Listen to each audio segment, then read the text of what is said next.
एक समय की बात है, उत्तर प्रदेश के एक छोटे से गांव में रहने वाली राखी ने अपने बेटे करण की शादी कुछ समय पहले ही प्रीता नाम की लड़की से करवाई थी। बहू आ जाने के बाद उसे मानो स्वर्ग ही मिल गया था, क्योंकि राखी अपनी बहू को बहू का दर्जा देती ही कहाँ थी।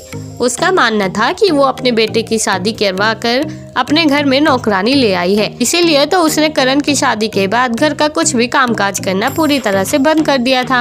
राखी रोजाना दोपहर के वक्त सोकर उठती और उसे उठते ही घर का सारा कामकाज पूरा चाहिए होता था। अगर प्रीता कुछ भी काम करने में लेट हो जाती तो राखी उसे बहुत बातें सुनाती थी।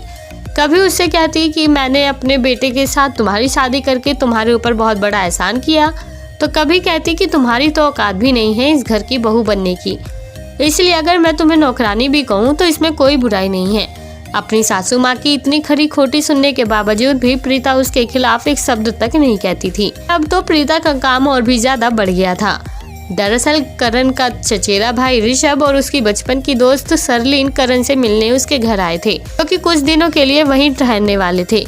लेकिन जब उन्होंने प्रीता को इस तरह से घर की बहू होते हुए भी नौकरानी की तरह काम करते देखा तो उन्हें बहुत अजीब लगा। जिन्होंने इस बारे में राखी से भी बात की, पर राखी ने इन सभी बातों को नजरअंदाज कर दिया, इसलिए वो इस बारे में प्रीता से भी बात करते हैं। हालांकि प्रीता सच बताना तो नहीं चाहती थी, पर घर का कामकाज इतना ज्यादा था कि उसकी सेहत पर असर पड़ने लगा था, इसीलिए उसे सरलीन और ऋषभ को सब सच बताना पड़ा।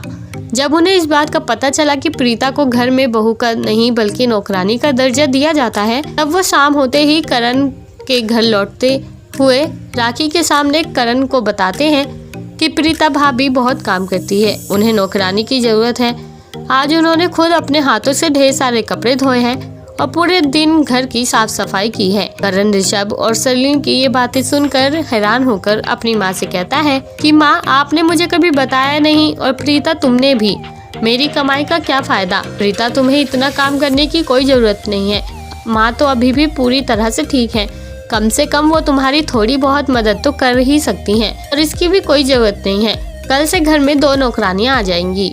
बस रात के उसी वक्त से ही प्रीता की जिंदगी संवर जाती है और अगले दिन ही उसके घर में 2 नौकरानियां आ जाती है जो घर का कामकाज किया करती और खाना बनाने में प्रीता की मदद भी किया करती। हालांकि घर में नौकरानियों को देखकर राखी को बहुत बुरा लगता था, पर बीतते समय के साथ साथ राखी को करण का ये फैसला मानना पड़ा और जल्द ही राखी की सोच भी पूरी तरह से बदल गई और अब वो अपनी बहू को बहू का दर्जा देते हुए उसके साथ खुशहाल जीवन व्यतीत करने लगी। तो दोस्तों, कहना चाहेंगे आप आज की हमारी इस कहानी के बारे में? आप हमें कमेंट बॉक्स में कमेंट करके जरूर बताएं, और साथ ही ऐसी और मजेदार और दिलचस्प कहानियाँ सुनने के लिए आप हमारे चैनल को सब्सक्राइब करना ना भूलें।